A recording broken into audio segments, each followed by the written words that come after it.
Don't know what we all think of the fancy music. The problem is, with doing a stream like this, is having to find all of these sort of new wave fancy bits and pieces. We'll get ready in a sec. Do stick something in the chat. Let us know that you're there. What we're gonna do.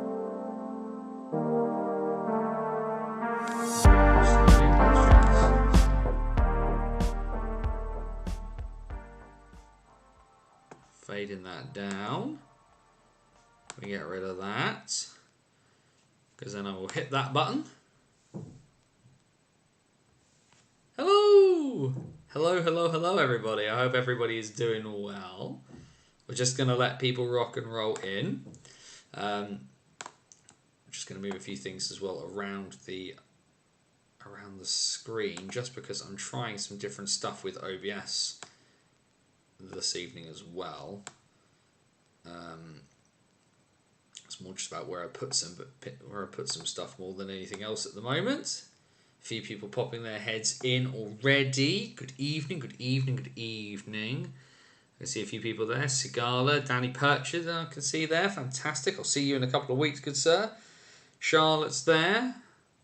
Jamie, always a good evening. Always good to see you, sir. Thank you very much for your tweets recently about ticket price and stuff. Very useful. Amber, good evening. Not a name I recognise. Always nice to have some new people joining us for the evening. I say, just making sure things are going out, things are working. Like I say, we'll let things kind of roll in. I've also got my camera slightly wonky. But let's try that. But yeah, we'll just give it another moment or two for folk to get in, and then we will start. We'll start rocking and rolling, as it were.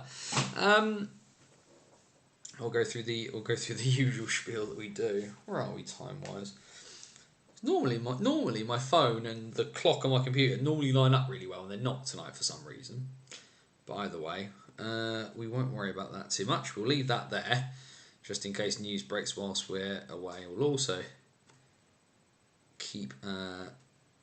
try and keep tabs on the Coventry Blaze Manchester Storm game. But either way, you know what? I think it's probably that time again, isn't it? Guys, the gender fluid and all beyond the binary. It is Wednesday night, it is 8 PM, and welcome back once again to the BOTW What's Current stream. My name's Anthony Russell, and we are here once again, well, for at least the next hour or so to take you through all the machinations, all the good, the bad, and the in-between of the National Ice Hockey League structure here in Great Britain. We focus on the National Division. That is our bread and butter. That is our home port. But of course, this is the one and the only live show across the country where you get to have a look at all of the games from across the NIHL, from the National Division as well as Division 1 and Division 2 in the north and in the south. Good evening, everybody. Hope you are doing well. I say it was a hockeyless weekend for me. I did manage to watch a fair bit still. Even managed to catch a bit at the family wedding I was at on Saturday, because when somebody shouts the word Kaylee, I go hiding into a corner. I don't do country dancing. I left that behind at primary school. So I ended up sat on a sofa at about 8:30 in the evening as my son was trying to wind down before we took him away from the wedding, watching Bristol versus Deeside, because that's the only way really to end an evening as a family wedding.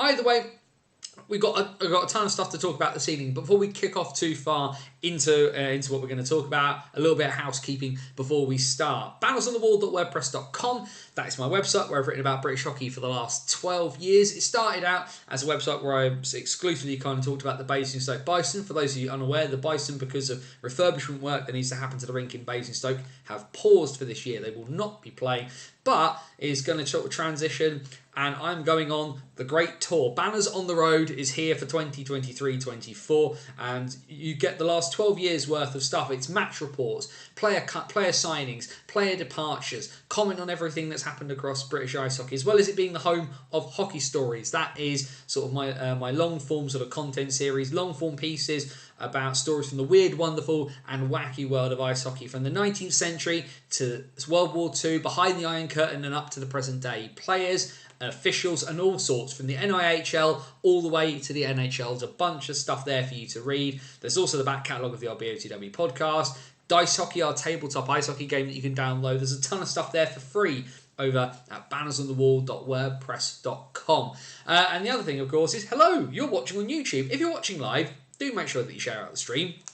It's always fantastic when we get some new people. Like I say, I've already seen one new person in the chat, which is really, really great to see. And this show is not just a monologue of me talking at the camera for an hour. This is about you guys, and because this is YouTube, there's a chat function over there. Please do feel free to make use of it. Comments, questions, anything you kind of want to throw into the pot about whatever we're talking about. It's massively appreciated. We've got a really, really good kind of community of folk going here where we can kind of have some really robust chats about British hockey. All that we ask is that if you are going to use the chat function, please do remember the golden rule here on the What's Current stream. That's DBAD. Don't be a dick. Be respectful of other people's thoughts and feelings, and we are going to have an absolutely fantastic evening. Either way, the NIHL, the season, is off and running in Divisions 1 and Division 2 in both regions. The national division is not quite there yet. They've got another week of pre-season, but that doesn't mean that we don't have a ton of stuff to look at and look forward to.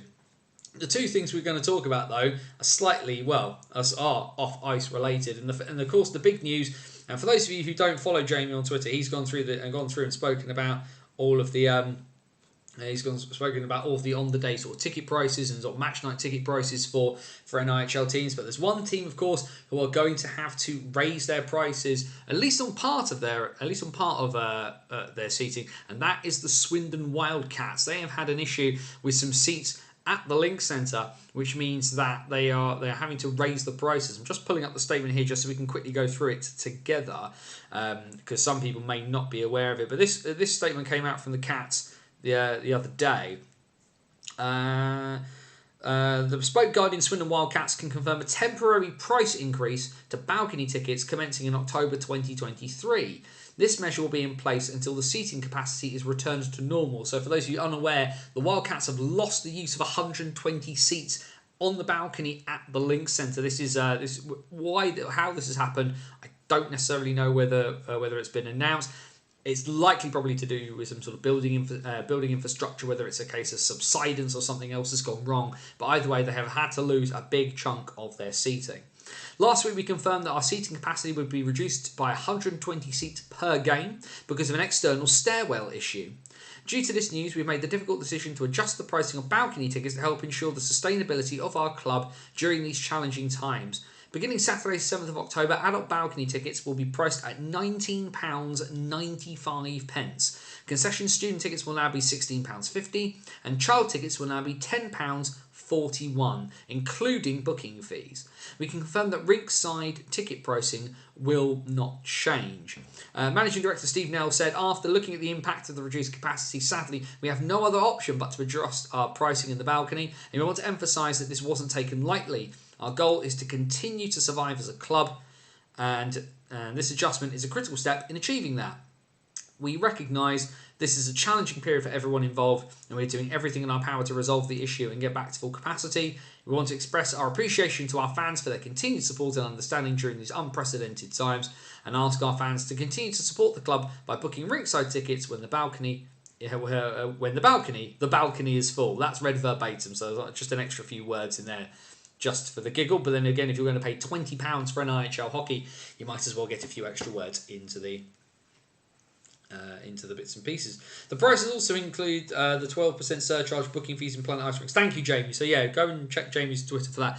So bad news there, really, for Swindon. I think is the issue there, because there's a horrible balance there that needs to be struck. Joe Scutts, of course, Mr. NIHL Stats himself in the chat there. 120 seats lost is £2,200-ish lost each game. It's a massive loss, but feel for the fans for something which is a rink issue, not the team. No, indeed, it's a very, very, it's a catch-22, isn't this, really, for everybody and all concerned, because because ultimately £20, if we're honest with ourselves, £20 is too expensive in terms of value for money of what we get from the National Ice Hockey League product, especially when you consider it to the prices of the Elite League. Now, people will pay to watch their team. That is what it is. And we've obviously lived, in the not too distant past, everybody talking about the cost of living increase and so on and so forth. But as the folk we're the folk here who watch hockey all the time, right? If you are brand new to hockey and you have stumbled across the What's Current stream,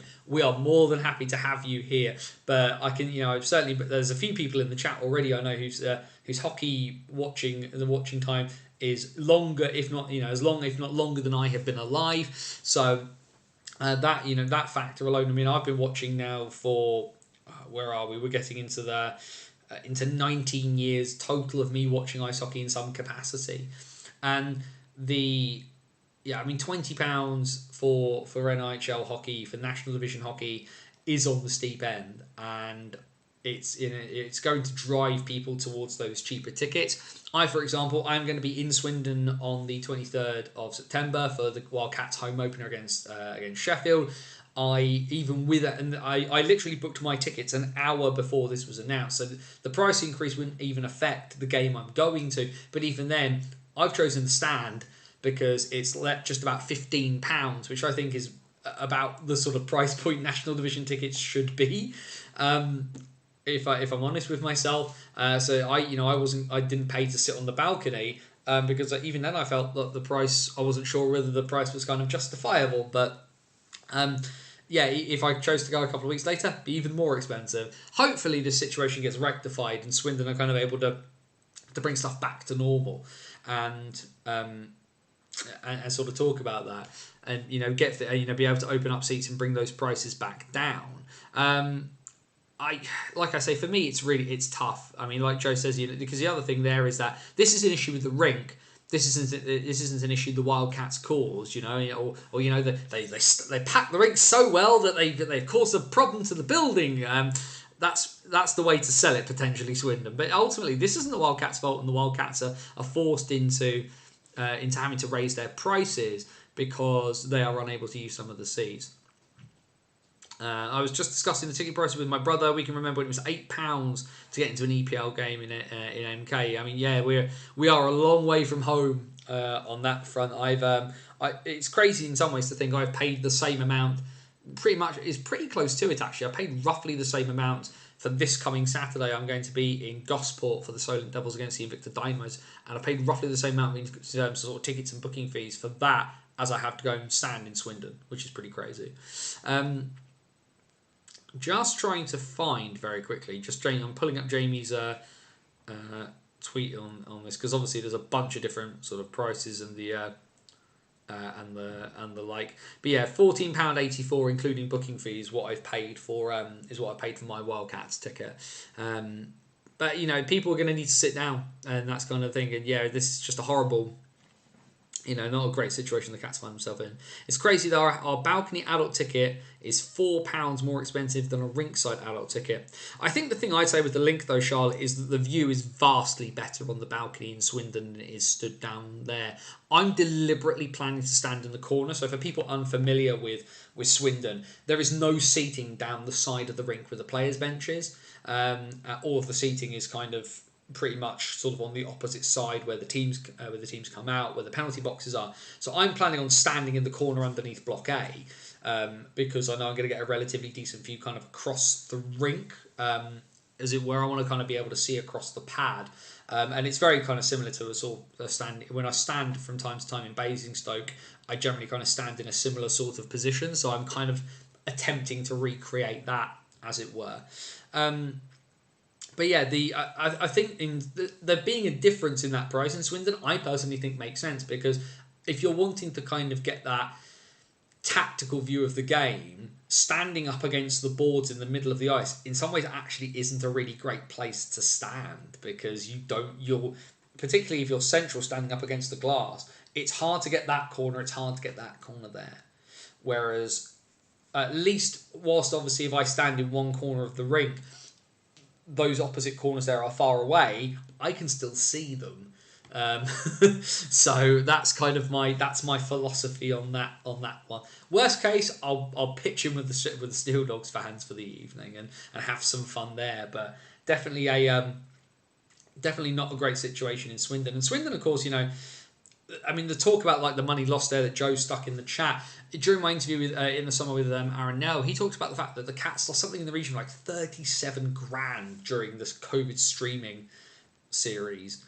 when they did that, and that is not a cheap chunk of change. That is a good, that's a couple of months worth of the roster in some places, and the Cats obviously are well run, but they are a team like a lot of British hockey teams. They run pretty close to the wire, and being able to have what they have is important, and being able to make what money they can off of the seating at the link is important for them as well. So an unfortunate but a necessary increase. I think the fact that they're doing it as well from October speaks to the fact that this is not going to be a very, very quickly resolved issue. They talk about getting it done as soon as possible, but that's down to the organisation that run the rink. And if they're talking about the fact that they need to, that they need to do this, but they're starting it from October. How that's that speaks to me that this issue is not going to be resolved in the quickest of orders, unfortunately. James, so just looked, Swindon Town is £27 for an adult, so looks like sport isn't cheap in Swindon, full stop. No, apparently not. John Joe, my lead season ticket actually seems pretty good value after seeing the 12% Planet Ice increase and the Swindon situation. Well, that's the joy, I think, of season tickets in that sort of sense, is that this has been a way to kind of avoid that 12% levy that Planet Ice have stuck on some teams but not all. And I said that they needed to, that they needed to be consistent. They needed to explain why they were doing that. I agree. That's why my season ticket in MK is on the corner in between blocks 9 and 10 to give me a 360 view. Yeah, fair enough. Well, a 360 view would be including behind your head. I think you probably mean a 270 as best as you can there. But the point is made there, Jamie. Yeah, standing in the corner. Possibly increase on season ticket sales. I mean, maybe, but you've got to hook people in first, haven't you? You've got to get people in through the front door, and that's in itself is problematic. And if their initial introduction is to be quite expensive, but like you say, maybe when you get them through the door and you give them £20 worth of entertainment or whatever that may look like in whatever shape or form, and then when they see that, a season ticket, if I get a season ticket for the rest of the year, it works out at £14-15, whatever it does, and that's a selling point.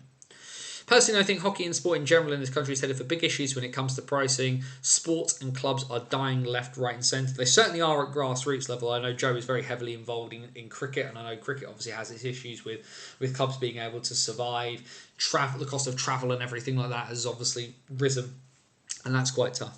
The other thing we need to talk about, though, is that's an issue with seats. Lee Valley and their brand new rink and their issues with parking. Of course, Lee Valley back in town after a year played in Cambridge because of the rebuilding of the rink. They unfortunately lost their home opener. They lost 4-3 against the Chelmsford Warriors at the weekend. But one thing that's come out is that there is nowhere to park for ticketed events at the Lee Valley Ice Rink. If you are attending training or you're doing other bits and pieces there, then you are able to park. But if you are going to a ticketed event, you are not allowed to park at the rink. The Lions came out and tweeted, we've been informed by Lee Valley Ice Rink that the rink car park will not be available for spectators on game days. We've been informed by the rink there will be no ticket sales on the door. Tickets can only be purchased online through Eventbrite, so the online ticketing portal. The advice from Lee Valley Ice is to spectators regarding parking is if you do wish to drive, you can park at Westfield Stratford City and catch a train. Lee Bridge is one stop from Stratford. You can travel to the venue via public transport. There's a bus stop right outside, and Lee Bridge and Clapton stations are short walks away.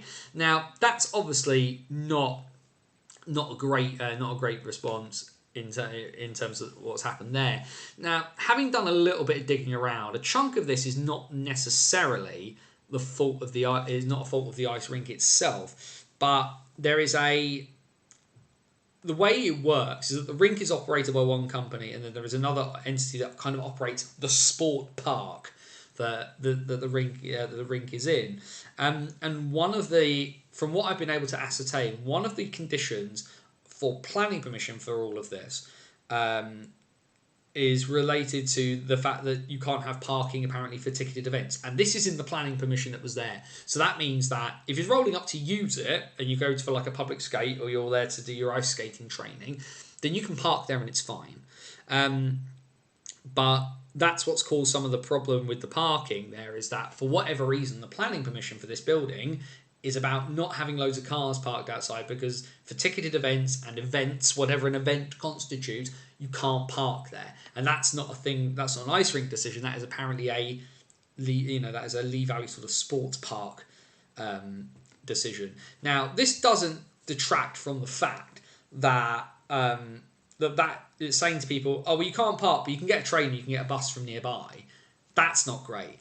Lee Valley operate in a division where they go as far east as Invicta, so Gillingham in Kent, and as far west as Cardiff.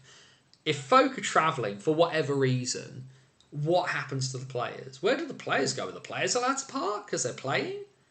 Are they, can the coach park? From my understanding, if you have like mobility issues and bits and pieces like that, if you have like a disabled blue badge, then you can still park there, because for obvious reasons.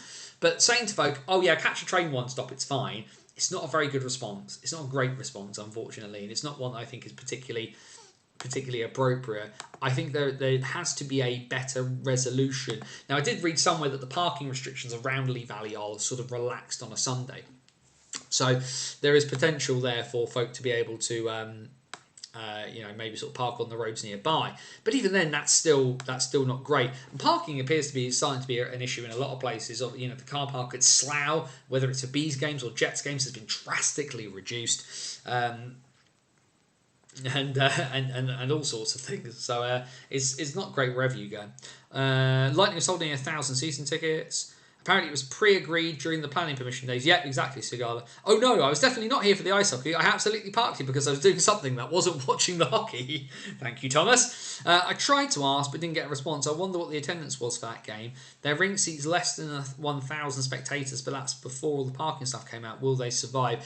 So the thing with the Lee Valley Lions, from my understanding that the seating on the pad that they're using is 750, and they've survived long enough, and I think there will have been an arrangement to have the Lions there. I think having a team in the rink makes sense because hockey is a money generator.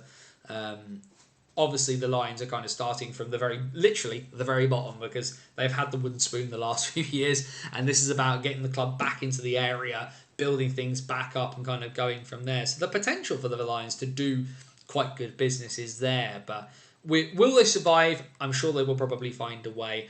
I think one thing that the Lions maybe need to do is they probably need to just sit down, have a really earnest discussion with the people who run the facility, and kind of work out what they want to do, because the Lions don't want to be static. Mr. Tasadri, good evening, sir. The rink staff were really accommodating on Sunday. We submitted a list of player regs on Sunday and tapped in. Whether I get something through the post in a few weeks is a different story. Yes, well, of course, yeah. And Fabrizio, for those of you who aren't unaware, is heavily involved with hockey in Chelmsford. So they're with the Warriors by the sounds of it on Sunday. Obviously, probably more pleased with the result than the home fans on that front. Either way, we talked enough about some of the off-ice gubbins, as it were, and let's have a talk about what happened on the ice, because apparently last weekend everybody decided to fight everyone. It got so hot, everybody just decided to lose their marbles. Pre-season games played across the have a lot of the national division teams. Of course, for the first time in quite some time, a few more kind of inter-league games happening. We had the Haringey Huskies. Of course, Haringey in South 2 have said that they intend this to be their final season in South 2 before they look to step up to South 1. They took on the Romford Buccaneers. 2 wins for the Buccaneers in those encounters, but a good test for both a Romford development side who are going to be a bottom half team in South 1, and a good test for the Huskies to get the legs underneath them ahead of their first fixture coming up in South 2. We also saw as well Bristol and Deeside. Those games were not close at all. Bristol putting cricket scores on the Deeside Dragons in both encounters, scoring, putting double digits on both times. We saw Luke Smittle try to fight on the Saturday and then definitely got a fight on the Sunday. But lots of positives there, I think, for kind of both sides. For Bristol, a team that had a bit of a soft, sore end to kind of last season. The ability to kind of get the legs running, Adam Harding getting lots of time, new guys getting the opportunity to kind of settle in. Obviously, there's been some shifting around at Bristol. That brand new net-minding core, of course, is in there now. So those guys got the opportunity to get a workout. For D-side, well, they kind of go into North 1 now, battle-tested, having been, unfortunately, handed their backside quite handily. And but that is what comes. We see it in football a lot. We see it in rugby from time to time about teams where there is that marked gap in ability, and and having a run out for one side and a test for the other. And then of course we saw what for me was kind of the sort of talking point of the weekend was the Coventry Blaze and the Milton Keynes Lightning having 2 games. Now the score lines were closer than I thought they were going to be. But from having watched bits and pieces, the Blaze had a bit of a scare at the beginning of Saturday night, but kind of cruised to wins on both occasions. I will very quickly just kind of pull this up, and he won't mind me sharing this, but Paul Shipman, who occasionally is a very, very good friend of mine, occasional commentator for the Coventry Blaze, for when bits and pieces happen. I'm just going to pull up what he gave me a bit of a scouting kind of report on bits and pieces. Because he was at both games actually. Paul, he was there in Coventry on Saturday night, and he was working in Milton Keynes on the Monday, so he went down on the Sunday evening. So this was kind of sort of the lowdown from Sunday. Curlin was my man of the match, but didn't look confident of points. Out of the 2, I think I'd rate Jordan Headley higher. I believe he'll get the majority of the ice time. What else have we got? MK's defence relied on last-minute interventions rather than controlling any of the play. They did get to 90% of them, but their unwillingness to try and force the play, especially behind the net, cost them on Sunday evening. They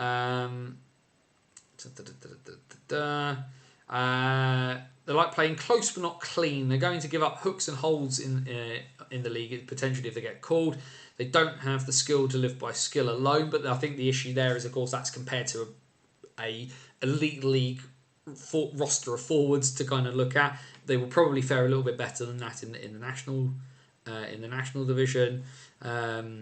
Lots of praise as well for Rory Herman, who had a very, very solid, really solid weekend. So we will certainly sort of take that. But ultimately, I think I'm more. I listened as well to Tim Wallace's assessment over the weekend, and I think he's right. It's about getting the chemistry going, about getting the legs going, and the Lightning did all right. They did all right, I think. Like, it wasn't the greatest of results for them. They probably would have liked to have been a bit closer in those games, but Coventry are in the Elite League with 15 import players, and Milton Keynes are not. And what I think, this is about, and like the same thing with D-side, this is about being battle tested. There is no team that has played in the national division that has played higher opposition in terms of preparing for the league season. So Milton Keynes, who a lot are expected of, I've said they're probably one of the favourites for the title. They are in that group in my pre-season preview that's on the website. They are one of the few for whom the ceiling is the national division title. The issue for Milton Keynes last year was consistency and having that sort of element of being ruthless. They didn't have either, and being able to kind of go out and play those kind of games where you just kind of get you take a real kind of beating, will gel the group together hopefully, and also give them an idea, because they've had to play it at that level. And if they suddenly have to, to play teams at that when you've had the experience of doing that bodes well, because they've got a mentality of what they can play up to and do okay. They weren't embarrassed. It wasn't a cricket score, but Coventry did win comfortably on both occasions. I don't think there's any thing on there. Of course, we had a few other games as well. National division teams taking on each other. Swindon and the Bees played each other over the course of the weekend. 2 wins for Swindon in that one. Certainly, I haven't seen any highlights come out of Swindon. The Bees highlights are already up with Joe Scutts and Tom Graham on the commentary. Thoroughly enjoyed that one. That was for the Bees. The Bees highlights are always pretty decent anyway. Joe and Tom on commentary is excellent. I think as a combination, it's probably one of the better ones that we've got in the division right now. I'm sorry, Joe. I'm probably going to come and ruin it in a couple of weeks, but that's fine. But either way, the Bees, I think probably, certainly my fear for the Bees is kind of where the goals come from. But certainly, they were 3-4 down against 3 goals down against Swindon and pulled themselves back into that game. Swindon, of course, did take a few stupid penalties, but that's what pre-season's for, is making mistakes and learning how not to make them again. In that sense, Peterborough and Romford decided to punch each other for 120 minutes, with Romford kind of coming out on the better end of both those games. Nick Leyer appears to be the big talking point. I know the guys from Macca Talks Hockey, and were very, very big. They named him their man of the weekend, in terms of putting up a hat-trick on Sunday as well. The folk in Romford did say to me, keep an eye on this guy, we're very, very high on him. If he presses on like that, it's going to be okay.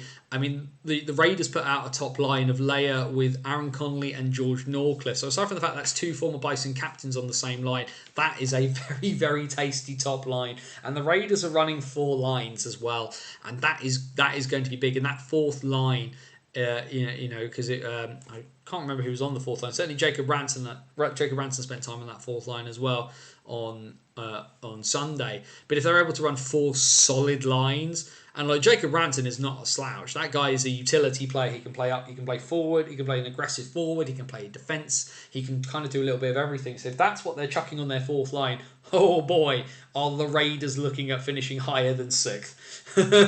If they can kind of make that work, this could be a really interesting year in Essex. But that's that level of progression, isn't it? They were 9th and out of the playoffs, and in 6th they made the playoff final. What bodes for Romford this year? That could be a lot of fun. And then of course we had Solway and Sheffield, the first real test for the Solway Sharks at National Division level. And Saturday night did not go well. They lose at home by a score of 4-1, but then they win 4-2 the following night in Sheffield, where they had Mason Alderson in the lineup, who has apparently already taken the division by storm. Mr.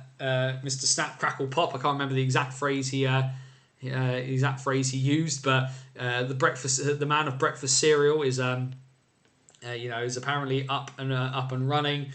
And that's Ranson, Novak, and Dell. Yes, thank you, James. That is a 4th line. That's the 4th line they throw out at times. That is mad. That is a crazy, crazy 4th line, especially when you consider Blaslav Novak in the playoff weekend was beyond brilliant. He had the best weekend I've ever seen him play. That is crazy. But yeah, so Solway obviously getting their first real test at national division level. Leeds and Hull, of course, did battle. Hull getting a win out of that, which I don't think many people would have suspected. Bobby Chamberlain with a late winner for the Seahawks in one of those games. Definitely a good test again for both sides. We've obviously got a few bits and pieces to come this weekend in terms of everybody sort of shuffling places and faces in terms of where their pre-season lies. But we've certainly had some interesting stuff, I think, is probably the way to talk about it in terms of pre-season. But this is people will. It's very easy to read too much into pre-season. This is the time for mistakes. This is the time to get stuff wrong. This is the time for it all to not make sense, and for guys have already, there's a few folk already injured. Aaron Nell did not play last weekend, so will he bother with preseason? Will he just jump straight in? What's he going to do? There's a few sort of X factors still kind of lurking around in there, but ultimately, if you're Aaron Nell, you don't need to sort of test yourself too hard on that front. What have we got in the chat? All the wrestling puns. Yes, Joe. Rory Holmes' goal was fire. Yes, it was. Thank you, Ben.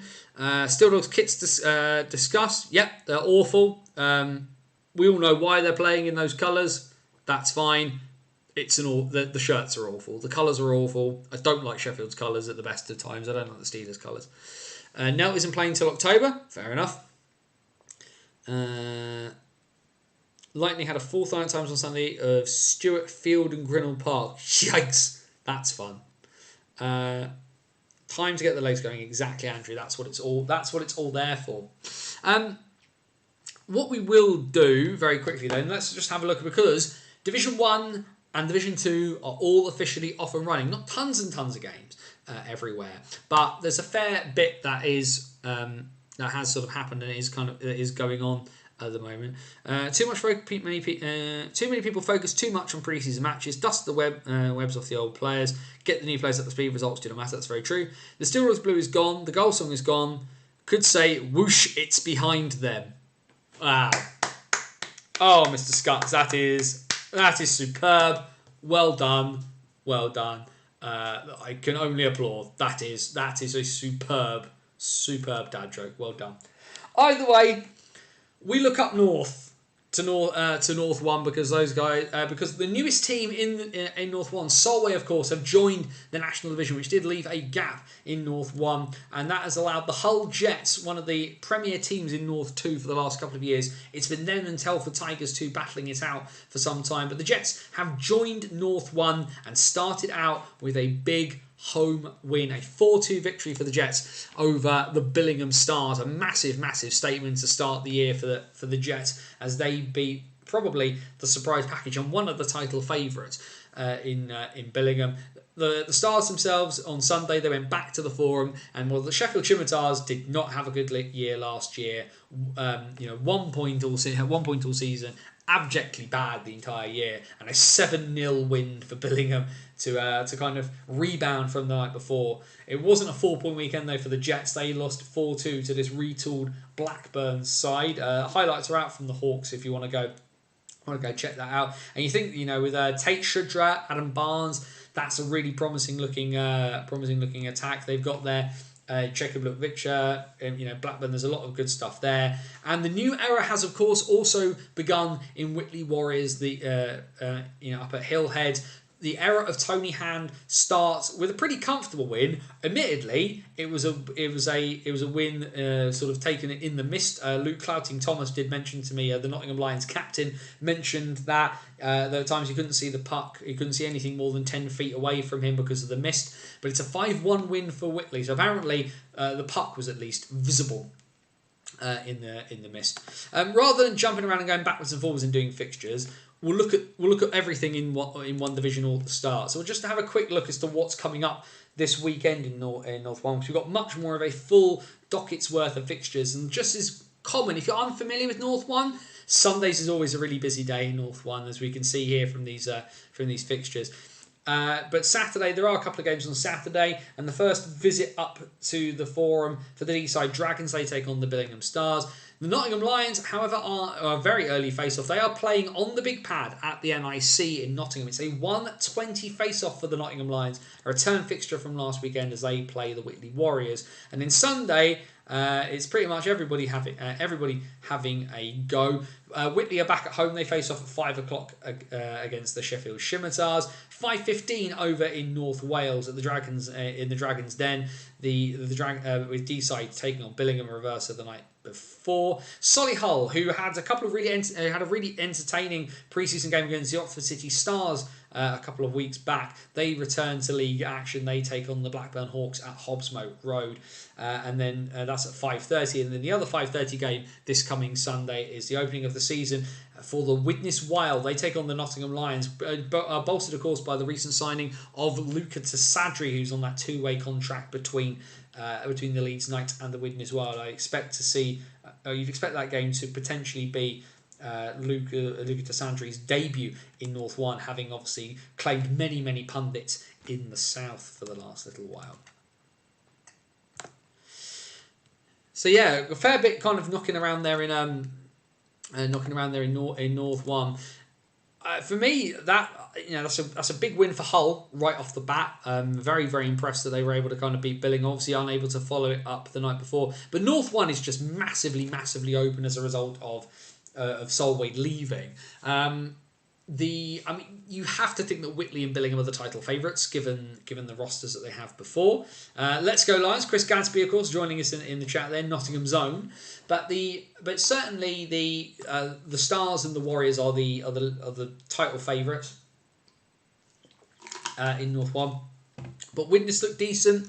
Solihull can't be written off. Blackburn kind of look a bit sort of reinvigorated.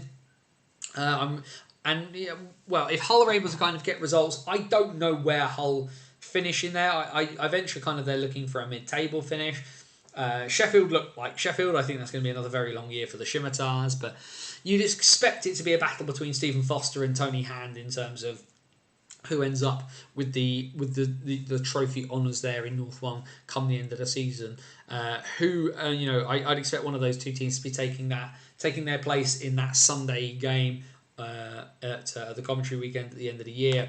If we can swap over to South One, there was a grand total of one game, and one game that did provide quite an entertaining moment. Unfortunately, not if you're the one of the Hamill brothers who Brandon Miles filled in, because that was a very, very one-sided fight. But the Streatham Redhawks, who had a bit of a mixed pre-season, they had that 4-2 loss to Invicta at home before winning down in Kent against the Invicta Dynamos, but a 9-0 win to start off the campaign for the the defending league champions, as they look to kind of rebound after missing out on everything. They want the Grand Slam could be on the horizon again for the Redhawks. They are another team that's very much kind of up there, but yeah, only the one game last weekend. Instead, we've got many more coming this upcoming weekend, including where you will find myself this upcoming weekend. Banners on the Road takes the first stop of the tour. We had our first game back in Basingstoke, not this weekend gone, but the one before that with the Basingstoke Buffalo.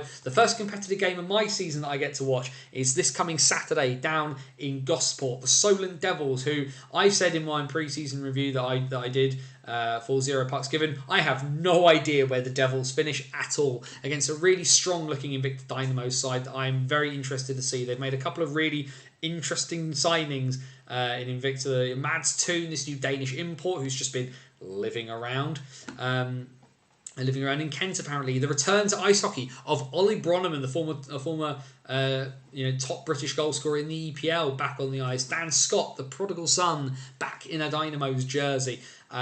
Saturday is going to be very, very interesting down on the south coast. The other game on Saturday sees the Romford Buccaneers, fresh off their wins against Haringey, taking on the Streatham Redhawks for the first time this season. And then Sunday, a few more games. Chelmsford, the Chelmsford Chieftains will welcome a former fan favourite, Petr Cech, and the Oxford City Stars travel to the Riverside on Sunday for the opening of their league campaign. Invicta take on Romford down in Gillingham. That's at 5:45, and then the league champs return back to the High Road. A good solid test for them this week against the Slough Jets. That's 6:45 in Streatham this coming Sunday. If you want a really good, with a decent in-depth review, preview, of South One, of all the teams South One, I was with Ben on 0 Pucks Given this week. He's chopped up our conversation into 8 bits, so there is a preview for each of the 8 teams, an individual episode for each of those sides. Do make sure that you go and check out 0 Pucks Given and what Ben's doing there. He's sort of expanded everything out to kind of looking much more at South One as a division. He's getting thoughts off the coaches after games. And like I say, you have your hockey that you watch on the regular, but I'm always really big about trying to keep an eye in and keep tabs on bits and pieces. And if you're unfamiliar with South One, you could do a lot worse than checking out kind of what Ben talks about. And like I say, we had a really, really good solid chat that he's been able to kind of chop up into these little preview bits and pieces. If you only want to know about one team, you can do that. If you want to get the whole kit and caboodle, you can do that as well. So make sure you go and check Ben out. When Haringey versus Raiders 2 on Sunday, very impressed with Luke Clark, 21-year-old netminder. I thought Bradley Taylor, only 20, look 2 players that could play South One if they wish to. Like Ben has said there in the chat, James, Haringey are coming up next year. They are coming up next year. Cech is a great signing. I think the issue for Oxford is his availability, because of course his job is quite is, has certain restrictions on it, but this is why Oxford got 3 netminders, so that they're able to have that little bit of flexibility. But one of the things I did say was about making sure that this is about the Oxford City Stars being the Oxford City Stars and not Petr Cech and friends. This is about them being able to be a club and maybe building up some star names. Petr can sprinkle everybody with a little bit of stardust, but you can, getting the fans of Oxford, the people who come in, to not just be about Petr Cech, but to see Josh Abbott, Marcus Mitchell, Dax Hedges, any of the others, loads of the guys, they're Harry Harcup. Maybe you can make a start at Harry Harcup. I don't know.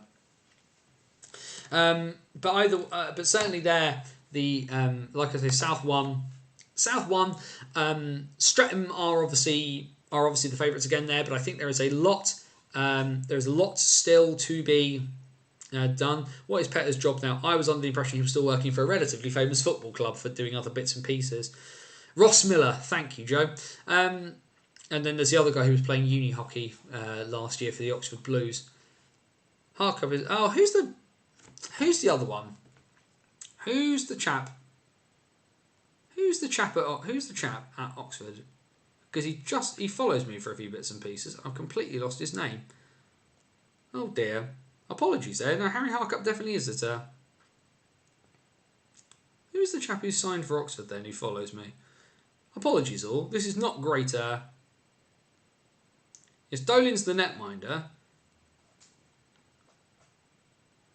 There's definitely an Oxford player who follows me. I can't think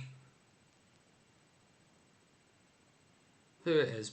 You know what? I will apologise for the error there, folks, and we will move on, so I'm not just staring at my phone for the entirety of the stream. Either way, Streatham, of course, do look like title favourites, but I think they were in for a much tougher task. Chelmsford look vastly improved. Invicta look vastly improved. But I'm not going to give away the baby with the bathwater on that front. Go and listen to all of the previews and those sorts of things. He won't play a lot of games, but the knowledge and mindset is immense. Agree, it's not just about one player ever. My understanding, Mike, is that we should probably, in a 28-game regular season, I venture we're probably going to see Petr in about 14 or 15 games. Maybe a little bit more. We will see what happens on that front. But I'm excited for South One. I think South One looks like it could be much more competitive. Even when you think about the bottom end of South One and teams like Milton Keynes and Romford and the like, even they look like they've improved. Like MK, maybe they're not going to win tons of games, but they're going to be they're going to have better players in it, and the kids they've got there are only going to get better. Both Hamill brothers are very, very good.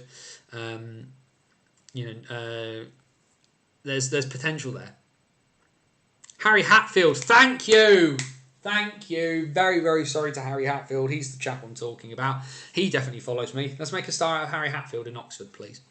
Either way, like I say, go check out the previews that I've done with Ben in terms of South 1. We will head back into the North and North 2 because they had a few games. And congratulations to Joe from Joe Scuts from NIHL Stats for finally getting the score out of the Sheffield Titans versus Nottingham Lions 2 game, and a narrow win for the Nottingham Lions. They win by 8-7. Who scored? Who knows? I'm hoping James has actually managed to get an actual look at the game sheet for that one. I wasn't just given a score in a text somewhere. But either way, it was another sort of solid Sheffield Nottingham game. I'm hoping again that we'll see another one of those days where they sort of play all three NIHL teams back to back at Ice Sheffield. That was fun last year. One of the other teams that's not a Sheffield team but still plays at Ice Sheffield anyway is the Sutton Sting. They were the first opponents for the new second team in Billingham, the Billingham Buccaneers. But it was a relatively comfortable 9-2 win for a very established side like the Sting, who with the departure of the Hull Jets to North 1 will be potentially looking at eyeing their way towards the title. But the newer Hull side, the even newer Hull side, the Kingston Sharks, the new Division 2 side playing out of the Hull Arena. They had their first game, and then between themselves and Bradford, they put on something of a show. 18 goals in that game, but Bradford ultimately coming out on the good side of that one. A 10-8 win for the former the side, the club that you forget developed players like Kieran Brown and Alex Graham. Bradford have got Bradford develop talent apparently. Elsewhere, the Coventry Blaze, who I had the opportunity to see down in Basingstoke, lost to the Buffalo, but a good 10-5 win for them in the Sky Dome against the Sheffield Titans. And then it was a 4-point weekend for the Sting. They are off and running ahead of the fact that the Telford Tigers have not started their North 2 campaign. Sutton, the early leaders, having played 2 games, they have 4 points after their 9-3 win away at the NIC on the small pad against the Nottingham Lions. Really hard for me, I think, to kind of think where we're going to go in North 2, because Telford was so, Telford and Hull were so far ahead of everybody else on that front that that we didn't. It was hard to kind of see where they'd. Who else was going to kind of challenge them. But Altrincham are going to be, we know, are going to be solid again. Kingston are going to take a little bit of time to find their feet, as are Billingham by the looks of it. Coventry look decent. Sutton obviously are obviously very, very decent. We didn't go through the fixtures in North 2, so I have pulled it back up there. So my apologies for that. But certainly, it feels like Telford are going to be the front runners here, and then it's about who can catch them, who's going to keep up. And be able to do that for them. But the Tigers will be very much looking to kind of press on and assert their dominance at this level. Fixtures-wise then in North 2 this coming weekend, a few games then on Saturday. The first home game of the new era for the Kingston Sharks. It's the 2 new teams against each other, as the Sharks and the Billingham Buccaneers will go to war at the world's most versatile arena. The Sutton Sting are at Ice Sheffield. They take on the Coventry Blaze. Telford Tigers, like I say, the front runners, they start their campaign this coming Saturday. They took on the Nottingham Lions 2 in Telford. Then on Sunday, the Altrincham Aces back in action. They get Telford to start with, so nice easy start there for them. The Billingham Buccaneers take on the Sutton Sting up at the Forum, and then the Nottingham Lions 2 are at home against the Sheffield Titans with no confirmed face-off time at this moment in time. We'll have a quick look then. What's here in the chat? Romford look very weak. No TJ, no Pascali. Well, that's very understandable why they're not there.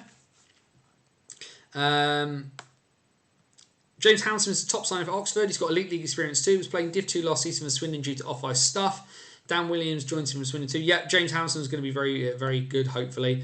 Hanson's a great player to watch, but needs to put up more points. His lovely silky Hanson draws lots of penalties. I think the thing as well that you've got guys that can put the puck in the net at Oxford as well. So it does Hanson become much more of a playmaker when you've got guys like when you've got Josh Shabba, you've got Matt Lawday, Dylan Hullaby, this new import. Who's thought of very highly. So we're going to see what happens there. Tigers have a few new players as well. They do. That second side has obviously been a bit, been added to. In answer to James's comment earlier, I believe there are roster limits in D1 and Div 2. Not sure as to why no announcement. It's probably because they haven't agreed it, Joe, and nobody's told any of us. Because why would they do such a thing as to actually tell people what's going on with anything or anyone? Who needs to know? Who needs information on that front? Either way, North. That's North 2. We look down into South 2, and it was we've already mentioned about the Lee Valley Lions. They're back in their new rink. You can't park there, but you still can watch hockey there some way or another. But a 4-3 loss at home to Chelmsford as the Lee Valley Lions look to avoid the wooden spoon this year. But it was also Saturday evening was the really big kickoff for South 2. Obviously, Invicta surprising everybody and taking the playoff, but it was second versus first in terms of the league title, which of course ended with a little bit of controversy last year, decided on sort of awarded games that were unable to be played. But the Guildford Phoenix gets the first nod of the season against the Bristol Pitbulls, a very big 4-2 win for the Phoenix at home again at the Spectrum against Bristol. That is going to that will obviously give some bragging rights kind of going forward. And of course, when you think of how important head-to-head is going to be potentially come the end of the season, a massive result for the Phoenix early. We were, of course, expecting the basis of Buffalo versus the Cardiff Fire, but that game was called off due to issues with the ice in Basingstoke, as was the pre-season game between the Milton Keynes Thunder and the Peterborough Phantoms. Peterborough Phantoms 2 over the weekend. But yeah, so that was one match of league action that was due to happen in South 2, but didn't. In terms of this upcoming weekend, then in South 2, the Lee Valley Lions go on the road. They have that longest road trip of the season. They are down in Cardiff in the Bay against the Cardiff Fire. 6:45 face-off down in South Wales. The Chelmsford Warriors head back home. They've got their big local derby off the bat. The Warriors take on the playoff champion Invicta Mustangs. The Haringey Huskies get their first home game of the regular season, and a big start for them at Alexandra Palace against the Bristol Pitbulls 2. On Sunday, hopefully, the ice will be in a fit state to play for the Basingstoke Buffalo. They take on the Streatham Blackhawks. The Solent Junior Devils are at home. A 5 o'clock face-off for them against the Cardiff Fire. And that is it in terms of South 2. Not many games on the docket, but as people unfamiliar with South 2 will know, it's a 13 team league, but it's only one home or one away, so there are not tons and tons of games played in this division. It allows games to be spread out quite nicely. South 2. Well, I'm not going to write off Invicta in terms of winning the title, because that would feel like a really silly idea given what happened last year. But Bristol, Guildford, Haringey are all going to be there and about in the mix. There have been some wild cards last year. Peterborough and Streatham both pushed and just kind of fell away at the end. If they get some better consistency, are they able to push on and get themselves into the title picture? But it was quite close at the top, and sort of close in around those last playoff places heading in towards the end of last season. The Swindon Wildcats too managed to push themselves over the line and got very close, got much closer in the playoffs than I think many anticipated they would, but sort of fell short. Really interested to see some South 2 this year. Of course, I've seen sort of South 2 versus North 2, having watched Basingstoke versus Coventry. I believe my plan is to be in Guildford at the beginning of October. So I'm going to go and see the Phoenix sort of up close. Is my plan. Trying to kind of hit trying to hit different places and different organisations is kind of my plan so far. Blaze 2, Storm 1 after 40 minutes. Finley Howes, of course, of the Telford Tigers in the lineup tonight for the Coventry Blaze. So interesting. How much ice time he's got, I don't know. My understanding was that he was due to be on a fourth line for the Blaze. It included Nathan Ripley and Jack Hopkins. So should be hopefully. I assume he will have gotten at least a shift somewhere. How many? Don't know. But we will hopefully we will be able to kind of hopefully he will be able to kind of have made something of an impression. What we'll do very quickly is we'll just quickly pull up the we'll just quickly see if we can pull up the game sheet stuff, game center on the website. There. Is it there? No, it is not. That's also the wrong thing, Anthony. Let's just check the Blaze Twitter. Should we just check the Blaze Twitter instead and just make our lives easier? Oh, I've hit the button. Ha ha ha. Lent on that. So goals from Clements and McNulty, one from Cam Critchlow for the Storm. And of course the Twitter account for the Blaze doesn't tell you anything, unfortunately. But say Levy, oh well, hopefully Finley Howes is making an impression on himself, because at 20 years old he's got a ton of potential, and I think he's got the ability to kind of push on and make some noise at that level up above. I think he could do quite well. Either way, every competitive game that's played, we've talked about most of the pre-season as well. The floor is open, ladies and gentlemen. Questions, comments, anything anybody wants to chuck in, please do. Any division, anywhere. Let's just have a chat about what's going on. There's obviously pre-season fixtures heading up this weekend. Swindon and Bristol are obviously due to do battle. Solway and Leeds have got each other. Milton Keynes have got their internal game. They're doing a running clock game between the Lightning and the Thunder, which feels weird. So talk about a lurch from one way to the other in terms of your opposition. In terms of your opposition there, that feels a bit of an interesting one. What other bits and pieces have we got? Of course, we've got the Everyone Active Shield this weekend between the teams with no places. So the Bees and the Raiders will meet each other home and home this weekend to decide that one. Telford and Peterborough are playing each other this upcoming weekend. That'll be a good test for both sides. How do you think the Swindon and Bristol games will go? I I would envision that series is going to be split.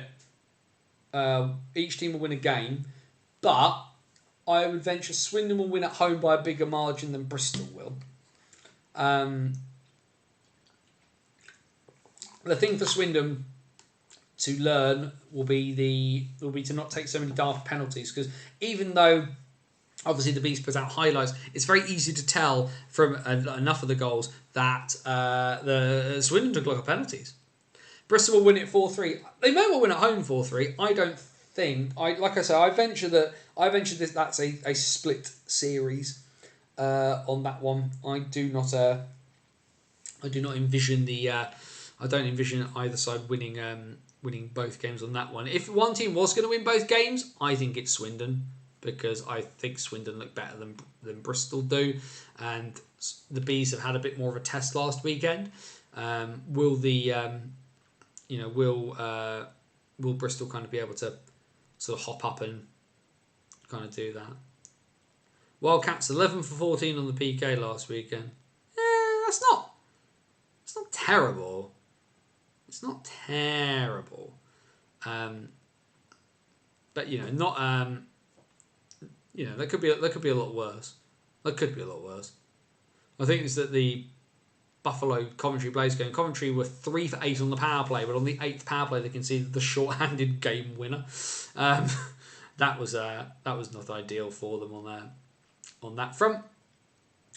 The one thing actually I did want to mention, sort of speaking about the Bees, because they obviously put this up on their website, that they're not doing many of them, more than number for one weekend. Oh yeah, 14 penalty kills to give up in one weekend is pretty mad.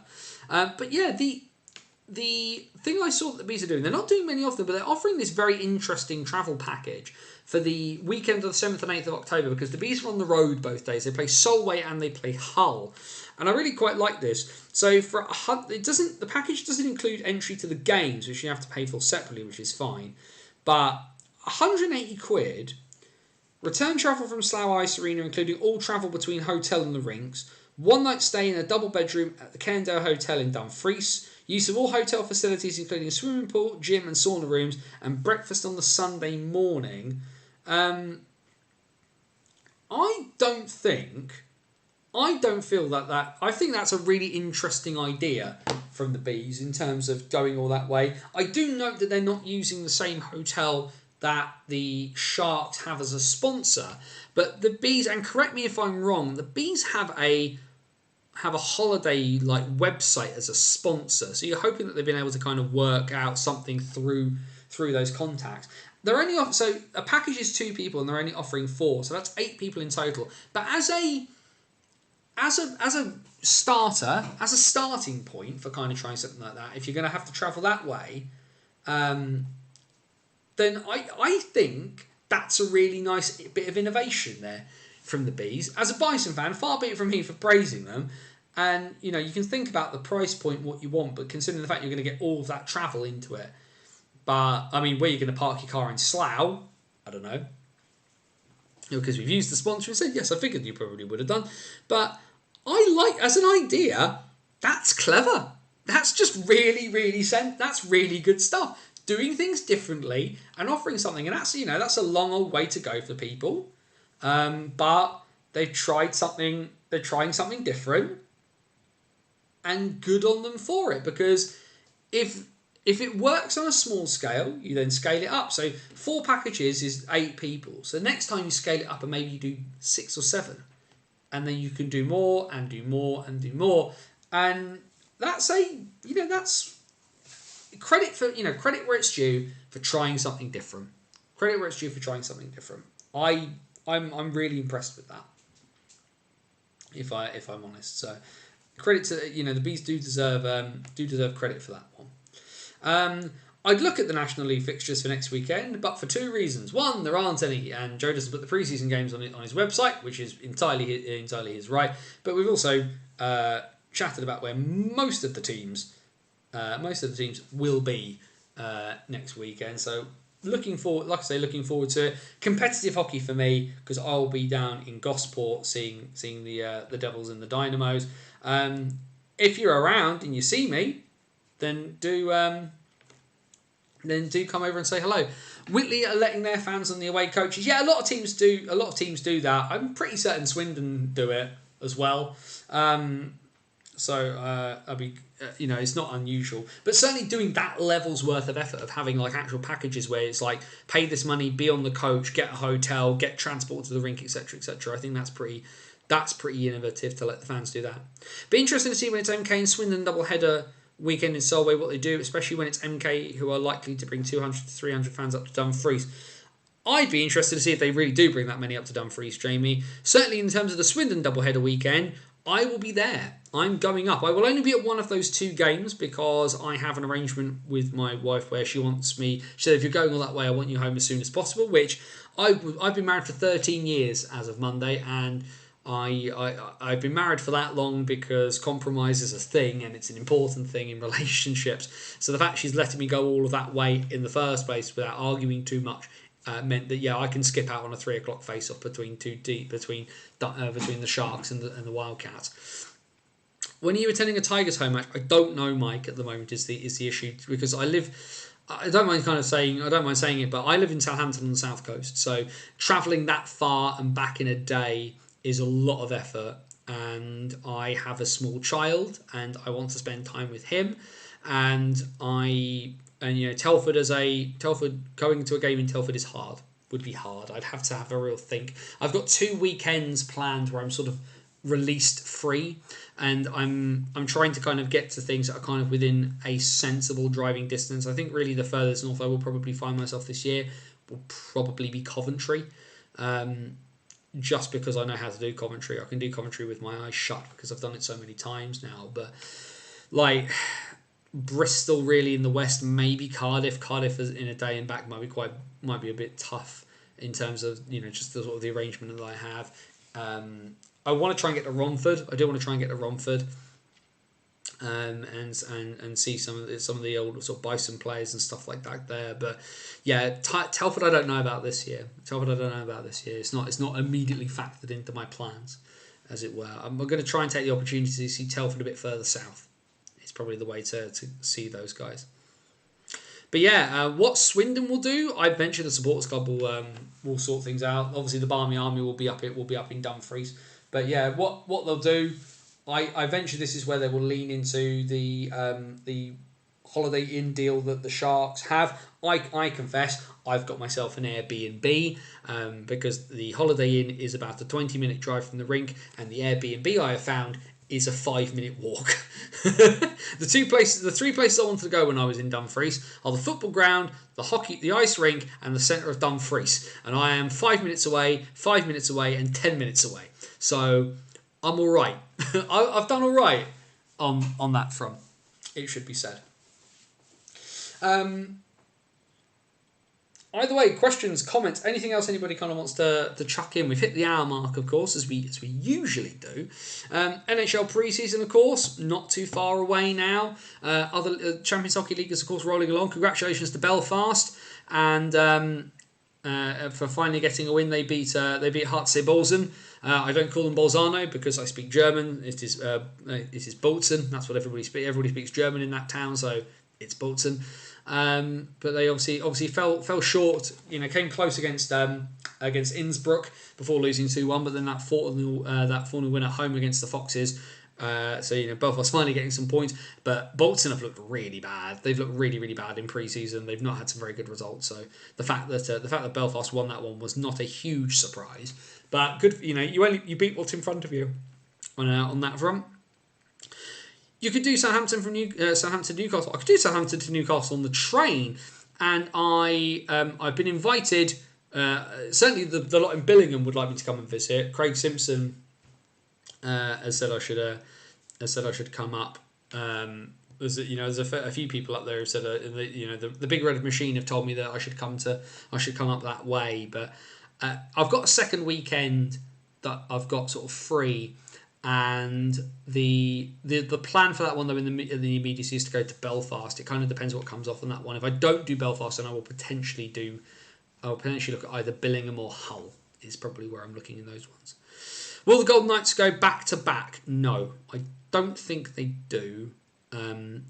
I just think they're going to have paid a bit too much of the cap tax on that one. Like, who wins it? I don't know. Toronto. Let's just make a stupid prediction early with no thought.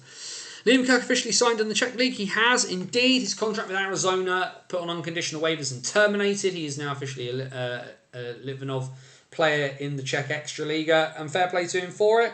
Like I said last week, obviously the door in that direction is closed, but this doesn't mean it's closed forever. If he has a productive year in the Czech League, we know that folk in North America watch it, so he's got the potential to find his way back into an NHL organisation's auspices by playing well in that division. I'm not someone who can profess to know too much about the Czech Extraliga. I don't watch tons of it, mostly just because of the amount of German and Austrian and Swiss hockey I watch instead. Because being someone who speaks German, I like to be able to kind of watch commentary I can understand. So I will watch a lot of stuff with. I watch a lot of stuff with German commentary, but I think we're all going to be keeping a bit of tabs on what Liam does this year. And from my understanding, it's quite easy to watch Extraliga hockey online. So, we'll find a way. We'll keep our tabs. There's obviously a lot of people have spoken a lot to Liam about Liam, and so I've never really felt the need to kind of do too much here because of the focus of what I do for BOTW. But we can keep tabs. We can keep tabs on Liam. Not that fast. Yeah, I was going to say yes. Not fast travel for the World Championships. That's very kind of you, Andrew. Yes, if I do end up in that neck of the woods, I will indeed have to have a Parmo. I'm reliably informed it's a bannable offence if I don't try one when I'm there. Certainly, like I say, I've never been to that neck of the woods. Never been to the northeast before. So if I do end up in that neck of the woods, I want to go to Stockton a little bit because that's where the Young'uns are from, and the Young'uns are one of my favourite bands. And certainly I'll have to have a Parmo in Billingham. I don't know if they do them at the rink. Can I have one at the rink?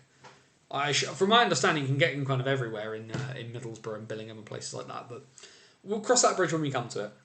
I think, like I say, the initial plan for my free weekend in March is to go to Belfast with a few people. Coventry have got a double header, so I think the plan was to go and do that. But what I do want, it can change. There is time for things to change from that front. But I have got to save a little bit of money next year, if nothing else, because I turn 40 next year, as does my wife. So we are planning a celebratory holiday to Austria to go and do some bits and pieces there. So I've got to save a little bit of money. So we'll see what happens on that front. Right, we're heading towards 9:15. So I will shout. I will give the order. Last call for questions, comments, anything else that is going on that you want to throw in there at the moment. Went to the Prague Derby on my honeymoon. Fair enough. I saw the Rangers and the Devils in pre-season on my honeymoon. That was pretty impressive. Didn't see Lundqvist, but Martin Brodeur played, so I've at least seen one of the best netminders of all time in that sense. I will say, of course, this bit at the end where we kind of sort of chat about anything and everything. Like, if you want to talk about hockey from other countries, any other places that you're watching, don't mind me, because I'll do that. Lord knows I've talked enough about the Australian and the New Zealand leagues in our specials over the summer and the like. So very, always more than happy if folks, if you watch hockey in different countries. When we kind of open up the floor away from the NIHL at the end of the show, by all means, kind of chuck it in. If you're going on hockey trips, want to hear about them. If you got some places that you're watching some interesting hockey, we want to know about them. All hockey is good hockey in that sense. Obviously, we don't focus tons here on women's hockey, but if you've got some women's hockey, happy to chat about that as well. Come the end, it'd be nice if I can find a way to get some women's hockey this year. Obviously, there's no women's teams in Basingstoke. There is in Gosport. I don't know whether, I assume the Amazons are still going, but the certainly the Slough Sirens might try and take in a game of theirs at some stage this season. It might be a good, interesting one for banners on the road to hop across the gender divide and look at some women's hockey. Or maybe I'll go Guildford and watch the Guildford Lightning. Potentially, there's ways and means. I've got a season where I can kind of do what I want, and I'll be writing everything up as I go along the way. SHL starts tomorrow. Yes, of course, Mike. Your big trip over to go see HV71 should be interesting. Certainly, it's quite good to catch the SHL highlights. They're generally on the website. The Amazons are still going. Good. I wasn't sure if they were because obviously, sort of post COVID, I sort of lost a bit of track as to what was happening there. Town has arrived at Bristol, all imports in the house. Yep, not drawn very well. If only there was a handy website. Yes, of course, you can catch everything from the WNIHL as well on nhlstats.wordpress.com. Like I said, if you watch this stream and you don't follow Joe's website, what are you doing? Yes, Mike is doing this crazy trip, of course. He's going to Young Kirping to watch them live. Leeds Wolves on Friday evening and is back home by Sunday lunchtime. That is mad, but I'm sure you're going to have an absolutely amazing time, Mike. Enjoy yourself. I don't know, go and eat at Max. That's all I kind of remember about places to eat in Sweden. Or have like a drink at Espresso House or something like that. I've only ever been to Sweden for like 6 hours.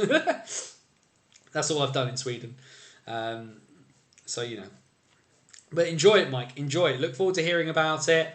And obviously you were mentioned on at least one Swedish website about it recently. So, but yes, enjoy your journey, my friend. It'll be lots of good fun. Always like keeping tabs on the Swindon Top Cats. Great name as well. Great name for a team as well.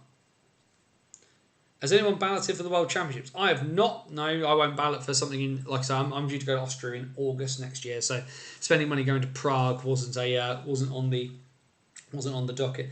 I'm hoping, given the fact that we're planning to go towards the end of August, that the capitals will kind of be floating around doing something. Certainly football season will have started in Austria by the time I'm there, because I want to go see Rapid Vienna if I can. But I've seen the Vienna Capitals before. If I get the opportunity to do so again, it'd be awesome. If you've not been, the rink at Vienna is really good. Is really, really good. Right, I think, like I say, we've hit the 9:15 mark, so I think what we will do is we will call it there. Bannersonthewall.wordpress.com, your number one source for everything related to, well, now, the NIHL. Join us for Banners on the Road this season. We start on Saturday in Gosport for the Solent Devils and Invicta Dynamos. For every game I attend this year, you'll get a write-up. But you've also got 12 years worth of content to go back through from across the NIHL and the Basingstoke Bison. We will be back one day. We'll find a way back. But it's also the home to Hockey Stories, our series where we do long form pieces telling stories from the weird, wild, and wacky world of ice hockey from the 19th century to the present day, behind the Iron Curtain, into the Second World War and beyond, from the NIHL all the way to the NHL. All of that is there for you to chat about in Hockey Stories. Our latest piece is there. The Right to a Dream, my interview with Josh Sherrington of the Guildford Phoenix. You've also got the back catalogue of the old BOTW podcast. That's there, as well as Dice Hockey. That is a tabletop ice hockey simulation game you can download for free. It's all there for you. No money needed to be, no money required. All I ask is if you play it and you enjoy it, that you don't think about donating some money towards Parkinson's UK. Parkinson's is a horrible disease. My father has it, and if we can get some money towards research for getting us closer towards cures, that would be superb. Would really appreciate that. But there is a ton of stuff there for you to enjoy over at bannersonthewall.wordpress.com, facebook.com/bannersonthewall. For those of you who like things through your Facebook feeds, Twitter is @BannersOTW. All the links are down there in the description, as well as the link where you can buy me a coffee, because of course my costs are going to go up this year, so the busking hat is out. If you enjoy what I do, Banners on the Wall is never going to go behind a paywall. That's just not how I think the best way to do it is. But if you do enjoy what happens here, whether it's on the What's Current stream, whether it's anything I write, whether it's just the general madness, if you'd like to chuck a few coins in the hat, please do feel free. The link is down in the description where you can buy me a coffee. buymeacoffee.com/BOTW. That is where you can also, if you want to, you can commission a piece from me from there. That's something we can discuss. And also, does your club need something for its programme? Then please do point your respective hockey team in the direction of the Banner Moment, which is a series of articles I'm going to be writing for programmes. I've got club on board already, so they're taking advantage of that. But if your club wants something fun for their programme, point them in the direction of the Banner Moment. That is all there. Like I say, that's on the website, bannersonthewall.wordpress.com. And of course, you are here. It is YouTube. We are live on YouTube Wednesday nights, 8 p.m. throughout the NIHL season. The What's Current stream, the first, and as far as we're aware, only live show that covers all 5 divisions of the NIHL structure. We have a bit of fun, we have a bit of a chat, we have a bit of a silly, and then we all go on to the next week, enjoy hockey, and then we all come back again. But we are here. If you haven't already, please hit subscribe. Please do hit that notification bell when you'll get told when we go live. like the video, share the video. Let's feed the algorithm hamster and make sure and see what we can do. I've got over that 200 hump. Let's push for 300. Let's push for more, because the NHL gives us some great hockey to talk about, some great entertainment, some great sport. And this is, I'm trying to get this as the place where it can be a first port of call for people old and new to enjoy themselves in this weird and wonderful world of ice hockey content creation. And of course, the other thing as well on the YouTube page is there's a bunch of stuff. There's old match reports, old running with the herds, old player science as well. But of course, you've got that whole large chunk of interviews that we've done. I've been interviewing NHL movers and shakers over the summer, team directors, team owners. There's another one in the pipeline. I'm just waiting for a time and a date to match up, and we'll get that rocking and rolling. And of course, I spoke to Steve Dangle in the summer. If you've not checked out that interview, go check that out too. That's all here on the YouTube channel. Subscribe, like, share, etc., etc. Did you see Jonathan Weaver playing the most consecutive seasons of playing hockey? Yes, I did. 31 years. Congratulations to Weaves on that one. Top Cats and the Top Kittens, indeed. Very impressive name there as well. But yeah, there we are. Division 1 and Division 2 are off and running. The National Division will join them soon enough. And the NHL will be fully up and at full speed before too long. You can join us here on Wednesday nights, and we will go through the whole lot for the whole time that it is there. Thank you for coming along for the ride, and thank you for joining us this week. It's been great having you. It's been great having so many some different people in the chat as well. Be happy, and if you can't be happy, then please do, wherever you are, please do be safe. As my friend Scott Edwards would say, take care of yourself and somebody else. For bannersonthewall.wordpress.com, this is Anthony Russell saying stay safe, and so long till next time. If you're in Gosport on Saturday night, come say hello. Otherwise, I look forward to seeing a few of you in rinks around the country. The week after, I'll be in Swindon. But wherever you get your hockey this weekend, enjoy yourself.